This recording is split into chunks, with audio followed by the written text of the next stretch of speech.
안녕하세요. 춘천 한마음교회 김미선입니다. 오직 영원 구원만이 삶의 목적인 남편을 온전히 하나님께 내어드리고 기쁨으로 그 길을 함께 가게 하신 하나님의 은혜를 나누려고 합니다. 우리 목사님께서는 전신자 사역을 목표로 모든 교인이 복음을 전하고 제자를 양육하는 사람으로 키우시는데 가장 중요하게 여기시는 것이 간증 기록이에요.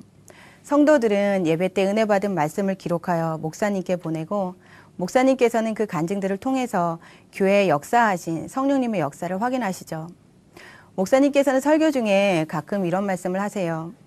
자매들, 남편 잘 만나야지. 간증은 기록하지 않고 매일 신문만 보고 TV만 보는 남편 만나보라고. 어떻게 같이 살겠어요? 속 터집니다. 속 터져. 그럴 때마다 저는 말로는 표현하지 못했지만 마음속으로 이렇게 중얼거렸었어요. 목사님, 매일 퇴근하면 성경책만 들여다보고 간증만 쓰는 남편하고 살아보세요. 그것도 속 터집니다. 속 터져요. 그런 남편하고 사는 자매들의 고충을 모르시고 하시는 말씀이세요. 제 남편이 어떤 삶을 사는 사람인지 짐작이 가실 텐데요. 남편은 대학 3학년 때부터 목사님을 만나 제자 양육을 받아왔어요. 남편은 결혼 후 18년간 계속 작은 교회 일꾼을 하고 있고 주일학교에서 말씀을 전하고 있고 또 주일마다 새로 등록하신 분들과의 말씀 교제를 맡고 있어요. 남편은 예배 중 받은 말씀은 하늘이 두 쪽이 나도 기어코 기록하여 목사님께 보냅니다. 간증은 본인을 위한 것이 아니고 교회 공동체를 위한 것이라며 절대로 성령님께서 주신 말씀을 무시하여 그냥 흘려보낼 수 없다고 하죠.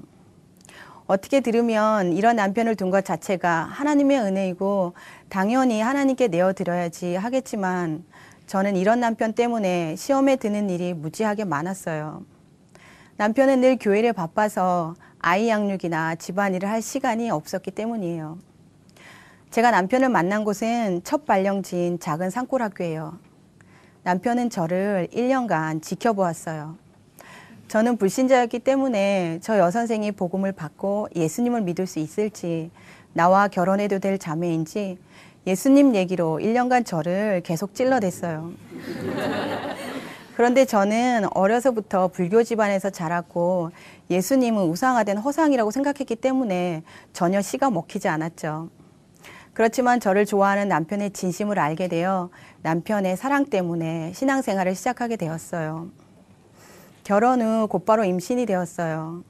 임신 막달에는 여름방학이었는데 남편은 방학 내내 성경책만 붙들고 있었어요. 그러던 어느 날 사도행전의 제자들이 예수님의 부활을 본 후 뛰쳐나갔던 것처럼 남편도 똑같이 부활의 증인이 되어 집을 뛰쳐나갔어요. 매일 대학생들이 훈련받고 있는 훈련관을 드나들었어요. 부활의 역사적 사실을 확증한 남편이 예수님이 하나님이심을 알게 되면서 예수님께 내 인생 모두를 드리겠다고 결단하고 행동 개시를 한 거죠. 남편이 부활의 증인이 되는 동시에 저의 하늘 상급 쌓기는 시작되었어요. 사실 상급이라는 것을 알기 전에는 고난이었어요. 큰아이를 낳고 몸조리를 할 때인데 남편의 눈에는 출산한 아내가 전혀 들어오지 않았나 봐요. 새벽 기도를 시작으로 집을 나가면 밤 늦게 들어오는 날이 많았어요. 저는 아이를 보는 것이 힘들기도 했지만 남편의 보살핌을 받지 못한다는 것이 더 서러웠어요. 저는 남편에게 저의 힘든 상황을 편지로 썼어요.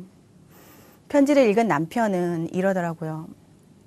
나는 지금 예수님을 위해 내 삶을 드릴 수 있는 이 시간이 살아있는 것 같아. 살아서 숨쉬는 것 같아. 다른 위로의 말을 했겠지만 그 말만 아직도 기억에 생생해요. 그 말을 곱씹으면서 저는 이런 생각을 했어요. 이 사람이 완전히 달라졌구나. 예수님의 부활이 이 사람을 변화시켰구나. 내가 붙잡는다고 해서 어찌 될 것이 아니구나. 남편은 어려서부터 이혼 가정에서 자라 정서적으로 힘든 삶을 살았었어요. 예수님을 만나지 못했다면 벌써 자살했을 거라고 말할 정도로 삶에 소망이 없었다고 해요. 그러던 남편이 부활하신 예수님을 만난 후 영원한 세상을 알게 되었고 삶의 목적이 선명해진 거죠. 그래서 예수님이 나를 위해 죽으셨으니 나도 그분을 위해 내 인생을 다 드리겠다 고백한 거예요. 저는 그때 점점 더 우울해졌어요. 내 인생엔 뭔가 특별한 것이 있으리라고 생각했는데 아이를 낳고 보니 이렇게 아이 낳고 집 사고 차 사고 아이 결혼하고 손주 보고 그러면 할머니가 되겠구나. 마지막은 죽는 거네 라고 생각하니까 왜 사는지에 대한 허무함이 밀려오더라고요. 천국 소망을 가지고 기쁘게 뛰고 있는 남편이 부러웠고 하나님이 진짜 살아계신지 알고 싶었어요. 그때부터 남편과 말씀 교제를 하면서 하나님이 살아계신 증거들을 찾기 시작했어요. 먼저 예수님이 왜 하나님이신지 예수님이 하신 말씀을 성경에서 찾았어요. 나는 길이요 진리요 생명이니 나는 세상의 빛이라 나는 생명의 떡이라 나와 아버지는 하나이니라. 제 눈으로 직접 찾아보니 어떻게 사람이 자기가 하나님이라는 말들을 했을까 놀랍더라고요. 예수님은 자신이 하나님이라고 하는데 그 말들을 어떻게 믿을 수 있는지 사복음서에서 부활에 대한 내용들을 샅샅이 뒤졌어요. 그러면서 예수님이 한 말들이 거짓이라면 하나님이 다시 살리지 않았을 텐데 만약 다시 살아났다면 예수님이 한 말들이 모두 사실이라는 건데 라고 생각했어요. 남편은 역사적인 근거로 도서관에서 이스라엘 역사서를 뒤져서 예수님 당시의 기록들을 복사해다 주었어요. 그 역사서에는 성경에 있는 내용 그대로 적혀 있었어요. 저는 목숨을 버리며 부활을 증거한 제자들의 삶에서 제자들이 믿어졌고 그때 부활은 역사적으로 사실이다 라고 마음에 큰 확신이 생겼어요. 동시에 예수님이 하신 모든 말씀이 사실이구나. 예수님이 하나님이시구나가 된 거죠. 성경 말씀만이 진리인 것을 알게 되니 내가 옳다고 생각했던 상식, 가치관, 내 생각, 내 감정이 모두 헛것이라는 것을 알게 되었어요. 성경 말씀이 제 삶 전체를 뒤엎는 사건이 벌어진 거죠. 천국이 있다는 것이 확실해지니 남편이 영혼을 위해 사는 삶도 이해가 되었어요.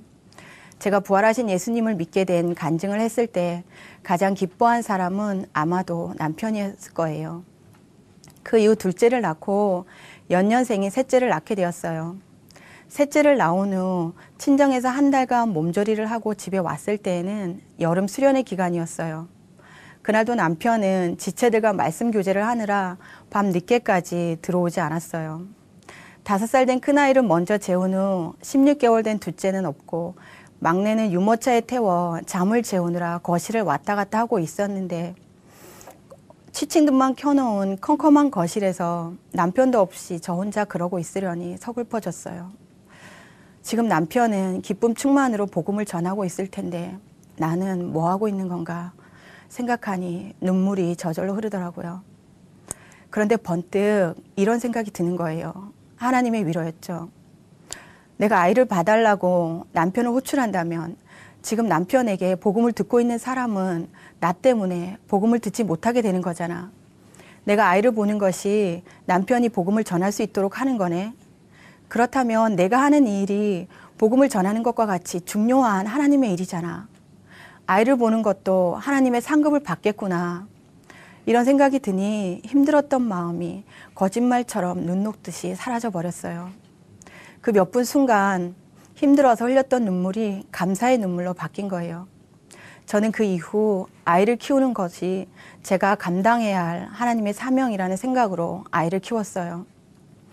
경제적인 이유로 휴직을 할 수 없었기 때문에 저는 새 아이를 키우면서 직장에도 다녔어요.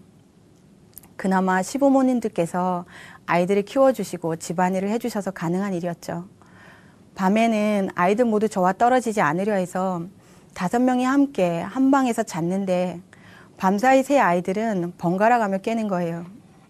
그때 제 소원이 뭐였냐면 한번 잠들면 아침까지 깨지 않고 푹 자보는 거였어요. 남편도 잠이 모자라는 것은 마찬가지였어요. 남편은 학교 일도 주님의 일이라고 생각해서 대충 하는 일 없이 성실하게 했고 퇴근 후에는 전도나 지체들 양육으로 늘 바빴었죠. 어느 해 남편은 대학생 2명을 만나 1년간 말씀으로 양육했었는데 새벽 기도 갈 때 아예 출근 준비까지 하고 나가요.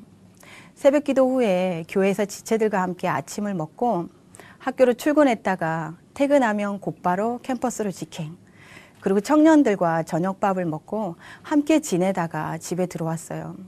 제가 남편에게 그렇게 날마다 가야 하는지 꼭 그렇게까지 해야 하는지 투덜거렸더니 남편은 양육은 말씀만 먹이는 것이 아니라 생활을 함께 하면서 시간을 같이 보내는 거야 하더라고요.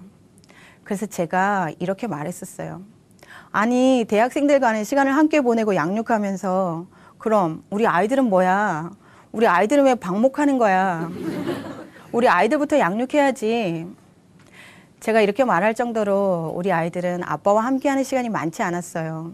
그런데 신기하게도 아이들은 아빠는 바빠서 그러시잖아요. 그래도 우리 아빠같이 좋은 아빠는 없어요 하며 잘 이해해요. 큰아이 중학교 때는 담임선생님께서 상담 중에 아이가 자기소개서에 가장 존경하는 사람을 아빠라고 썼어요 하시길래 조금 놀랍기도 했어요. 남편이 집안일은 잘 못하지만 잘하는 것이 있어요. 그건 애정 표현이에요. 사랑해라는 말을 하루에도 몇 번씩 하는데 학교에서 업무상 제가 모르는 것이 있어서 메신저로 그 공문 봤어? 그거 어떻게 처리해야 하는 거야? 하고 물으면 엉뚱한 대답이 모니터에 떠요. 사랑해. 보고 싶어. 저는 남편에게 사랑한다는 말보다는 우리와 함께 시간을 보내주길 바랬었어요. 사람은 마음에 가득한 것이 행동으로 나온다는데 당신은 말로만 사랑한다고 하고 나를 위해 해주는 것이라고는 하나도 없어 하면 남편은 당신을 위해 기도하잖아 해요. 그럼 저는 예수님도 천국에서 이 땅에 직접 몸을 입고 오셨어. 천국에서 사랑해 하고 기도만 하지 않으셨다고. 전는자도 이 땅에 직접 몸을 입고 오셔서 사랑을 확증시켜 주셨는데 당신은 이런 궤변을 늘어놓기도 했어요. 하지만 제가 남편의 진심을 모르는 것은 아니었어요. 남편이 저와 우리 아이들을 사랑하는 마음 중심을 알고 있었기 때문에 남편을 전적으로 신뢰하고 도와줄 수 있었어요. 결혼 생활 몇 년이 지난 어느 날 남편이 이런 말을 하더라고요. 당신이 빨래를 널어달라고 해서 세탁기에서 빨래를 꺼내는데 집안일하고 아이들 키우느라 정말 힘들었겠구나. 이런 생각이 들었어. 내가 왜 당신 힘든 걸 몰랐을까? 나는 당신이 참 귀하고 지금까지 이렇게 나를 이해해주고 따라와 준 것에 대해 존경스럽기까지 해. 몇 년 전 겨울방학에 있었던 일이에요. 남편은 방학을 하자마자 인근 지역 캠프에 참여하고 있는 아이들에게 복음을 전하기 위해 일주일간 그곳을 왔다 갔다 했어요. 그리고 곧바로 외국 지부에서 3명의 지체가 수련회에 참석하기 위해 교회를 방문한 거예요. 남편은 그분들의 신앙훈련을 담당하게 되었어요.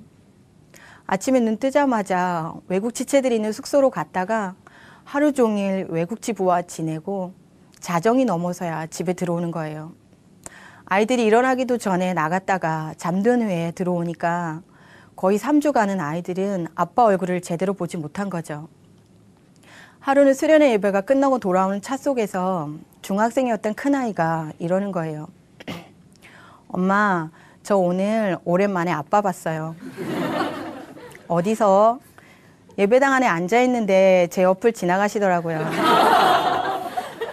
저는 그 3주간 남편 없이 저 혼자 감당해야 하는 여러 가지 집안 문제와 아이들 일로 불만이 자꾸 쌓여갔고 결국 자정을 넘어 들어온 남편에게 불만을 본물 터지듯 쏟아부었어요. 우리 집이 잠만 자는 모텔인 줄 알아? 당신이 이렇게 나와 아이들과 상관없이 살 거면 왜 결혼을 한 거야? 차라리 자식을 낳지 말자고 하던가. 마음속에 있던 원망의 말들을 마구 쏟아부었어요. 남편은 할 말이 많았겠지만 무조건 저를 품어주었어요. 이렇게 한바탕 전쟁을 치룬 그 주 주일 예배 점심시간 우리 부부에 대해 잘 알고 있는 언니에게 제 이야기를 했더니 언니는 사도행전 20장 24절 말씀을 하시는 거예요. 미선아, 남편은 복음을 전하는 일과 교회 공동체를 위해 인생 전부를 드릴 사람이야. 그건 하나님이 주시는 마음이지 사람이 말린다고 될 것이 아니야. 저는 그때까지는 언니의 말을 머리로는 인정했지만 마음으로 공감하지 못했어요. 오랜 기간이 지난 후에 교회 공동체가 얼마나 소중한 것인 줄 알게 되면서 언니의 말에 공감하게 되었어요.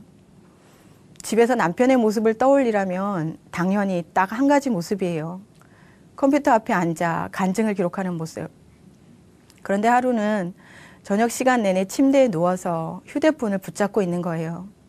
뭐 하나 봤더니 인터넷 뉴스를 보고 본인의 취미인 전자기기들을 검색하느라 밤 늦게까지 꼼짝도 하지 않고 휴대폰 속을 헤매고 있더라고요. 남편은 뭐 아니면 도여서 한번 힘들어지면 한정없이 힘들어지는 사람이라 조금 걱정이 되기 시작했어요. 그 당시 저는 하나님께서 교회를 통해 얼마나 귀한 일을 하고 계신 줄 알고 있었고 우리 교회가 한 사람도 빠짐없이 한마음 한뜻 되어 하나님이 기뻐하시는 일을 해드리기 원한다는 기도를 하고 있었던 터라 그런 남편을 보고 있자니 목사님의 말씀대로 정말 속이 터지더라고요. 그래서 제가 이번에는 남편에게 바른 소리를 했죠. 하나님 손해보게 하는 일 하지 마. 당신 그렇게 휴대폰으로 시간 날리면 하나님 손해보게 하는 일이야. 얼른 컴퓨터 앞에 앉아 간증 기록해. 제가 늘 남편에게 간증만 쓰지 말고 집안일 좀 해달라고 요구했었는데 그 일 이후로는 이렇게 말해요. 당신 집안일 아무것도 안 해도 돼. 난 이제 아무것도 요구하지 않을 테니까 매일 간증 쓰고 매일 작은 교회 지체들하고 말씀 교제하고 매일 전도하러 밖에 나가. 남편은 간증 기록하는 것과 말씀 교제하는 것으로 교회 공동체를 위해 살고 있는데 제가 요구하는 집안일로 인해 그 시간을 빼앗긴다면 그건 하나님 손해보게 하는 거죠. 제 마음에서 그래도 나와 아이들을 위해 시간을 함께 보내줘야 하는 거 아닌가라는 생각을 완전히 버리게 되었어요. 올해로 막내는 중학생이 되어 아이들이 크면서 시간적 여유가 생기니 자연스럽게 말씀 교제나 복음 전하는 일에 남편과 함께하는 일들이 많아졌어요. 얼마 전 저녁을 준비해야 할 시간인데 전화 통화를 하던 남편이 갑자기 복음을 전하러 갈 곳이 있다고 얼른 나갈 준비를 하라는 거예요.